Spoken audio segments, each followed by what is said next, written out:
నమస్తే. తలాపున పారుతున్న గోదారి, మన నీళ్లు మన చెలక ఎడారి. తెలంగాణ రైతు బతుకు అమాస, ఆంధ్ర పాలకులు చేస్తుండ్రు తమాషా. అది అప్పటి పాట. తెలంగాణ పాలకులు చేస్తుండ్రు తమాషా, చూస్తుండ్రు తమాషా కూడా అనొచ్చు.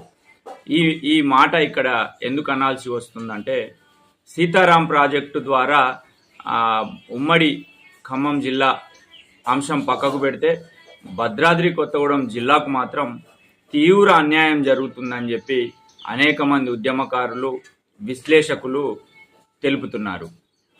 ఈ సీతారాం ప్రాజెక్టు ద్వారా దాదాపు భద్రాచలం నియోజకవర్గానికి ఏమాత్రం లాభం జరగట్లేదు.